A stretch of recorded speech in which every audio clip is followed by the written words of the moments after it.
Gran gusto de saludarlos en este nuevo programa de Corrientes de Pensamiento.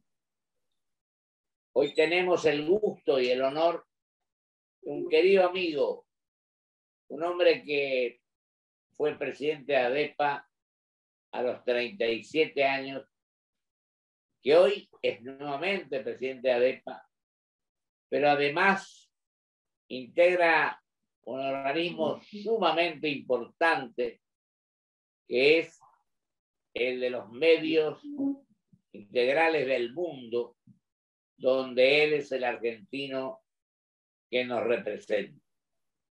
Y también ha sido recientemente designado, o creo que se demoraron en la información, que es académico periodista, integra la Academia de Periodismo. Por otra parte, el doctor Dessain, a quien me refiero, es un hombre que trabaja incesantemente, que está permanentemente tratando de luchar, de defender la libertad de prensa, la libertad que verdaderamente considero la más cara de las libertades, la más importante. Y lo conocí justamente en un cierre de asamblea de ADEPA, en un momento muy difícil de la vida del país, donde él con gran valentía encaró y planteó sus palabras defendiéndola a rajatabla. Querido Ariel, te agradezco mucho tu presencia en nuestro programa y digo además que, no sé si lo dije, pero quiero reiterarlo, representante de la Gaceta de Tucumán, el diario quizá con mayor tiraje en el concierto del país, de los países de los diarios del interior del país. Hola, Pocho. Bueno, muchísimas gracias por invitarme. ¿Qué te parece? Hay un tema que nos preocupa a todos, al mundo, diremos, que es este tema Rusia, Ucrania, y en mucho mayor medida que vaya prolongándose en demasía, que tenga un proceso de larga lucha, de largo enfrentamiento, donde incluso no se sabe cómo puede terminar. Y así que esto preocupa no solamente a los allí por las muertes, sino la incidencia que esto tiene en el mundo, que tiene incluso la actitud que asumen los países de la OTAN, Estados Unidos, algunos que se han incorporado. Bueno, te dejo a vos que seas el que desarrolle y no yo cómo estás viendo esta cuestión. Sí, Pocho, mira, ya estamos cumpliendo 3 meses de la guerra, ¿no? Y efectivamente esto cambió completamente el panorama que teníamos hasta ahora, ¿no? Muy focalizado en la pandemia y de pronto, a partir del 24 de febrero, con la invasión rusa, bueno, hay como una especie de regreso al pasado, a los años de la Guerra Fría, ¿no? Pero simultáneamente se abre un panorama inédito, ¿no? Porque estamos, como bien decís, en un momento de empantanamiento, donde hay distintas posibilidades de resolución de esto. Al principio creíamos que se iba a resolver en pocos días, ¿no? Se calculaba 48 horas, 72 horas de que iba a caer Kiev, y para sorpresa de los rusos, sorpresa de los propios ucranianos, del presidente Zelensky y del mundo, bueno, esto se alarga cada vez más y allí aparece como una posibilidad de que sea una guerra larga, ¿no? de muchos meses, o incluso algunos piensan en muchos años, siempre con el riesgo latente de la escalada, es decir, que esto desborde las fronteras ucranianas y de pronto haya algún tipo de incidente con alguno de los países limítrofes, miembros de la OTAN, y por lo tanto que allí se desatara ya un enfrentamiento directo entre americanos y rusos, digamos, que es el gran peligro que tememos todos, ¿no? Entonces, todos lo vemos como un partido de ajedrez. ¿Cuáles pueden ser las próximas jugadas hacia adelante y en qué medida el riesgo de este descalabro y una conflagración eventualmente atómica, cuán cerca de eso estamos o no?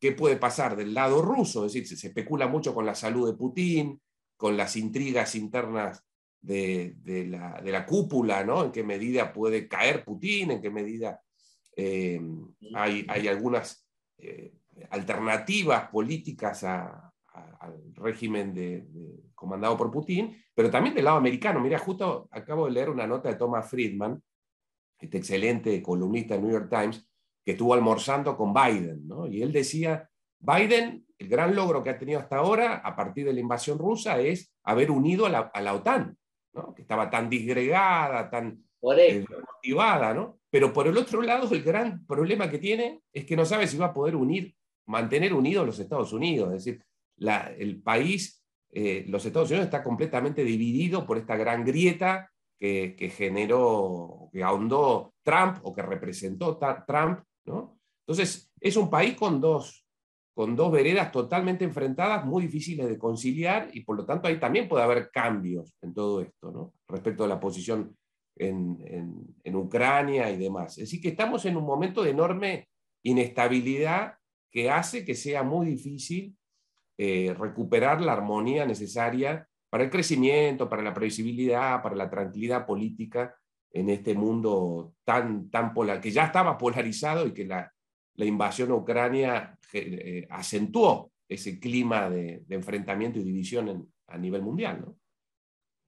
Quizás otra cosa, Dani, las implicancias que tiene con respecto a la economía de los países, sobre todo el tema energético, viste que incide notablemente en qué ocurre en el resto de los países, de los cuales está el nuestro. Está, por ejemplo, el mismo Brasil, bueno, todos. El tema del gas, por ejemplo, se ha incrementado de una forma notable. Yo me acuerdo que hace unos años nosotros le pagábamos $14 el BTU, el gas de Bolivia, y el que nos seguía, o mejor dicho, era el primero, el que más compraba era Brasil. Yo creo que todos estos problemas, que están aparejados de las muertes también, la situación en general, preocupa enormemente. Y agrego esto nada más.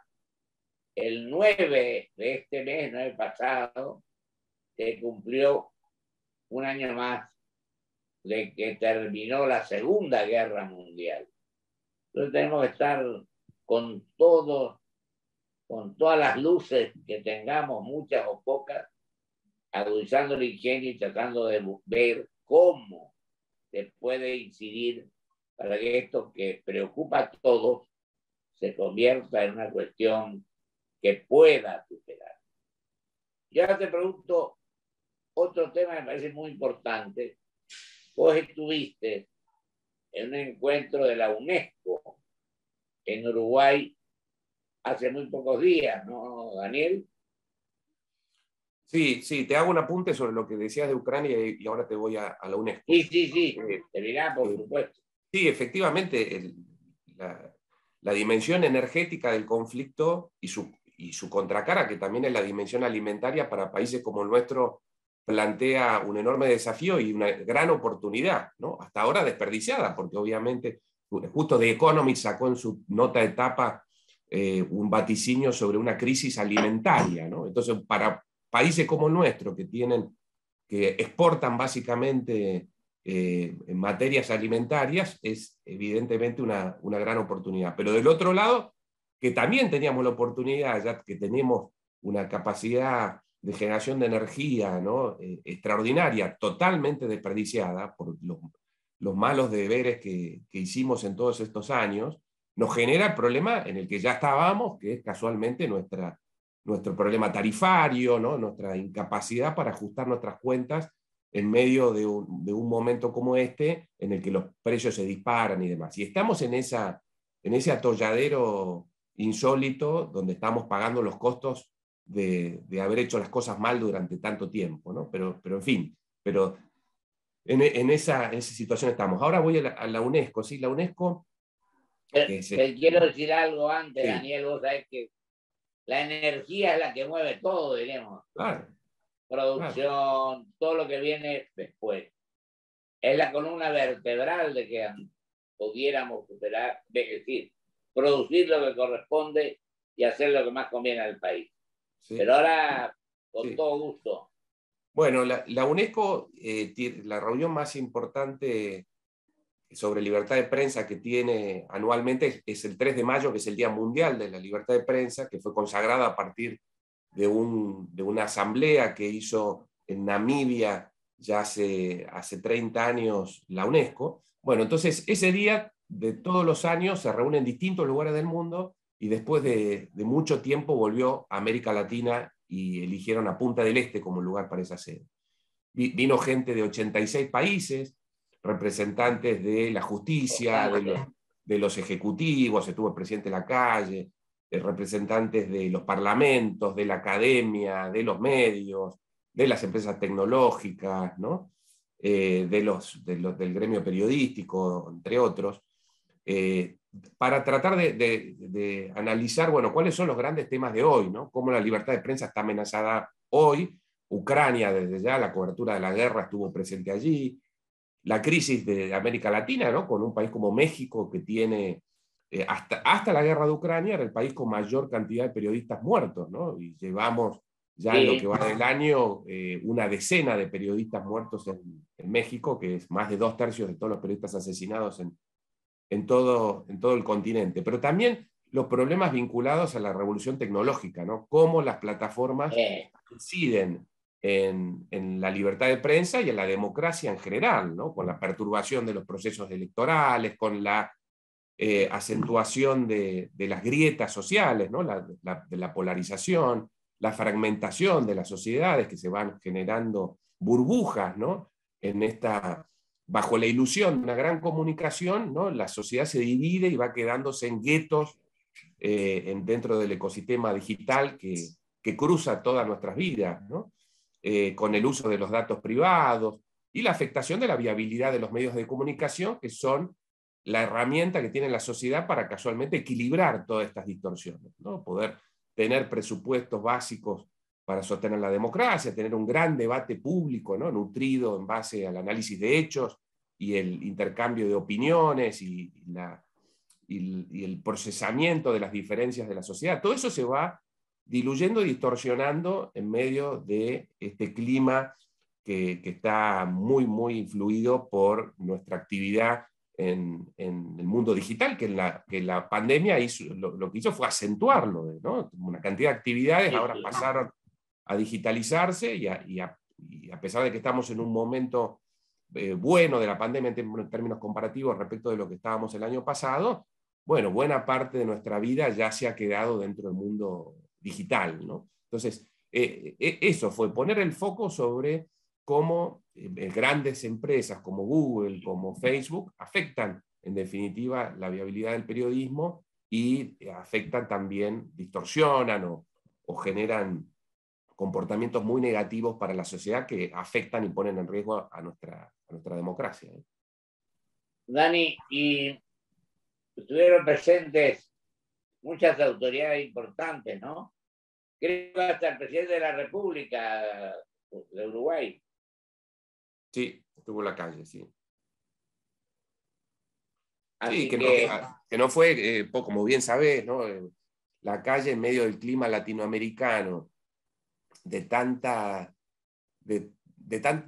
radicalización, ¿no? En el discurso, la aparición de una cantidad de personajes, bueno, que ya están en el poder, como Bolsonaro, ¿no? De candidatos con muchas chances de volver al poder, a lo largo de un López Obrador, ¿no es cierto?, atacando todos los días a la prensa, un Bukele, ¿no?, en Centroamérica, desmantelando el sistema democrático, ni hablar Maduro en Venezuela y el régimen cubano, Ortega, ¿no? Ortega, que se ha transformado en lo que va del año en el gran elemento de hostigamiento con 170 presos políticos, 7 precandidatos presidenciales, una cantidad de periodistas presos, ¿no? Medios clausurados, ¿no? Es el gobierno que quizá más acelerado respecto de lo que estábamos a principio del año para el desmantelamiento del sistema democrático, ¿no? Perú a la deriva, Chile con el experimento de Boric. Ahora, bueno, en medio de todo eso, nuestra propia realidad, en medio de todo eso, el Uruguay aparece como uno de los países más estables en cuanto al mantenimiento de los principios republicanos y democráticos, y la elección del Uruguay por la UNESCO tiene que ver evidentemente con esa estabilidad. Es un pequeño faro desde un país muy chico, de los más chicos de Sudamérica y del continente en general, que bueno, nos muestra un camino, ¿no? De convivencia armónica, de una sociedad que sostiene los pilares, que discute muchas cosas, que genera una alternancia de lo que fue el Frente Amplio de la izquierda hacia una posición más de centro-derecha como la actual, pero que mantiene las políticas de Estado, los pilares básicos en la que esa sociedad resuelve sus problemas, ¿no? Ahí hay un gran ejemplo para todos nosotros. Hace lo sustancial, lo importantísimo, que es mantener políticas de Estado, ¿no? Claro. Y además, tiene presidentes que son gente muy capaces, que fueron, que siguen actuando como uno de los mejores oradores que escuché en mi vida, que es don Julio María Sanguinetti. Claro, sí. El mismo padre del actual presidente fue un hombre que trabajó muy bien, explica mismo, que busca o poder o no está de acuerdo con alguna de las cuestiones, pero yo siempre digo que la discrepancia enriquece y la consecuencia perjudica. Y seguimos con 85 países representados tuvieron. Sí, sí. Un número realmente trascendente. ¿Y cómo estás viendo otras cuestiones que te interesen mencionar? ADEPA, ¿cómo andamos? Mira, ADEPA la próxima reunión amplia es el 20 de septiembre, ¿no? Esa es la asamblea anual que se hace en el Calafate, en septiembre, efectivamente, y ADEPA cumple 60 años, ¿no? Y la verdad que es una organización que ha mantenido su pluralidad, su diversidad, porque ahí hay medios de las más distintas tipos, ¿no? Están los medios que nacieron con Internet hace poco, los medios que tienen más de 150 años como La Nación, medios muy grandes como Clarín, pero medios muy chicos que tienen de pronto 4 empleados como OPI Santa Cruz, que es un medio digital. ¿Cuánto Clarín, Dani? ¿Cuántos años? Digo, 60 años cumple, 60 años. Y el Litoral cumplió 63 el otro día.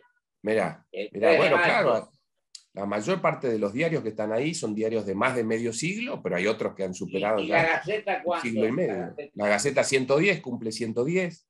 ¿no? 110. Pero tenés, digamos, medios que van desde... La capital de Rosario es el decano, ¿no? La capital de Rosario le gana a La Nación, es el decano de la prensa. Cumplí 152, 153.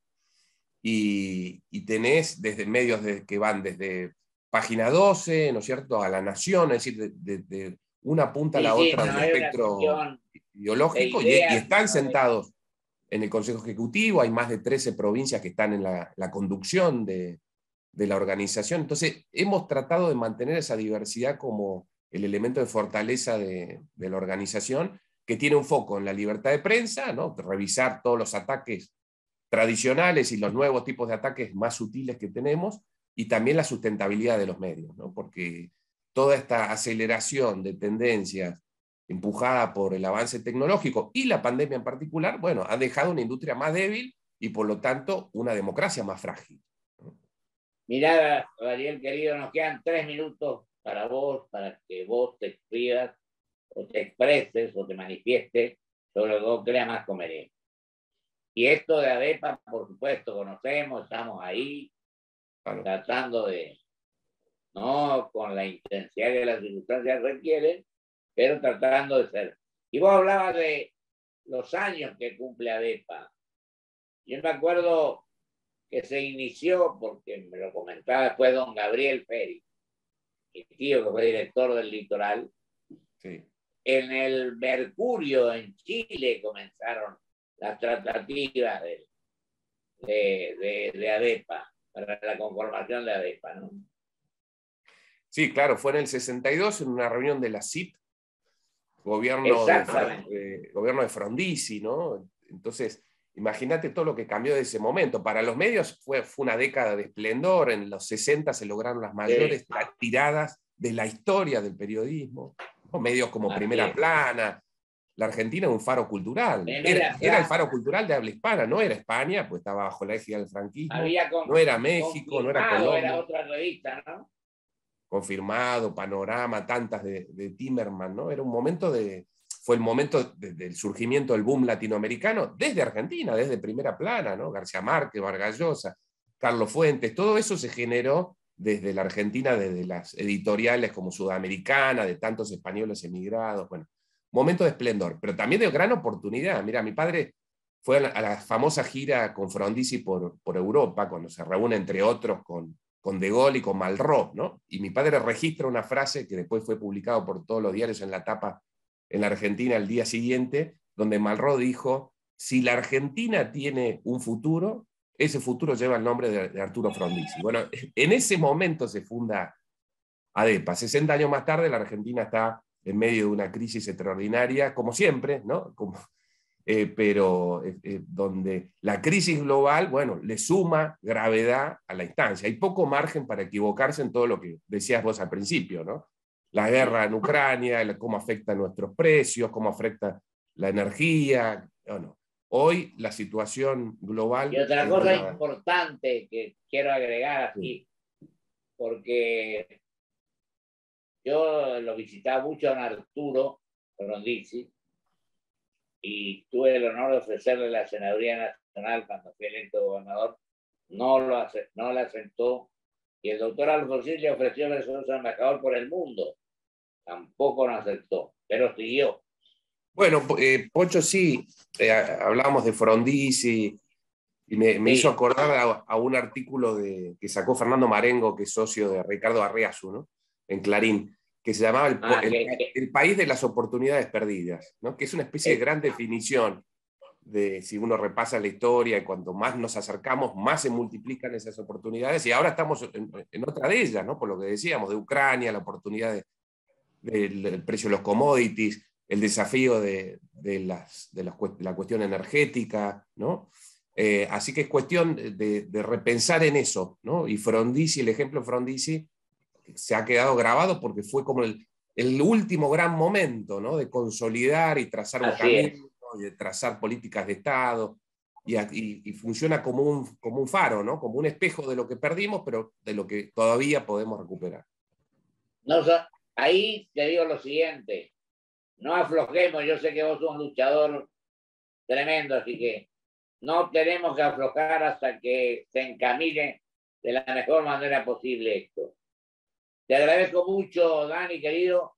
Gracias a vos. Un abrazo muy grande, mucha suerte. Y bueno, seguimos hablando fuera del programa. Un abrazo muy grande. Vamos a un corte y vuelvo con mis conclusiones.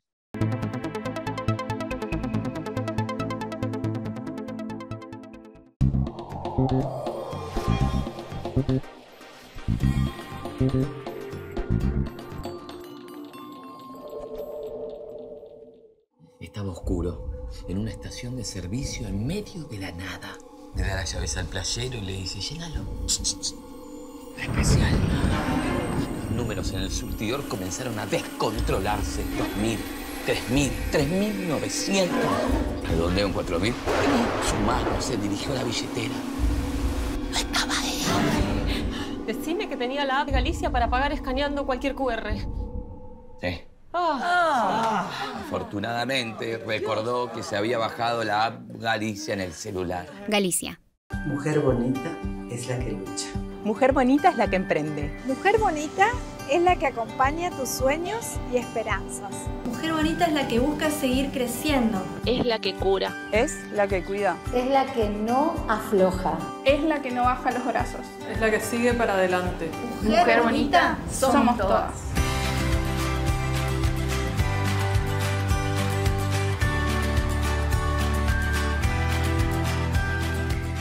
Grupo Petersen, desde 1920, construyendo el país.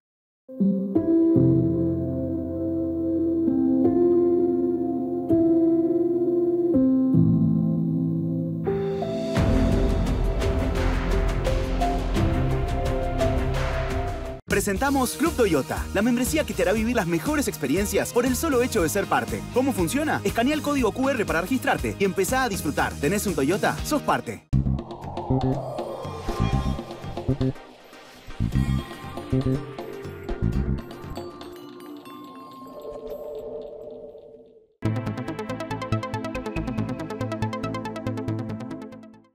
Le agradezco a mi querido amigo, el doctor Daniel Dessain, un hombre joven, pero que ha hecho cosas de enorme trascendencia en defensa de la libertad de prensa, ya sea como hombre del diario La Gaceta de Tucumán, ya sea representando a la CIP en nuestro continente, ya sea trabajando en los diarios del mundo o los diarios del mundo y por supuesto por la Gaceta y presidente de la ADEPA en 2 o 3 oportunidades. Además, una relación que surge de esta tarea ímproba que no tiene descanso, defendiendo la más cara de las libertades, que es la libertad de prensa, que defender los principios del país y, en definitiva, todo aquello que tiene que ver con la tarea de informar y formar opinión. Podemos, por eso, establecer que un extremo y el otro no son convenientes. Lo importante es el equilibrio, la sabiduría, la intencionalidad de servir a los ciudadanos, informando y formando opinión. Muchísimas gracias. Y gracias también al doctor Daniel Dessain. Hasta el próximo programa, si Dios quiere.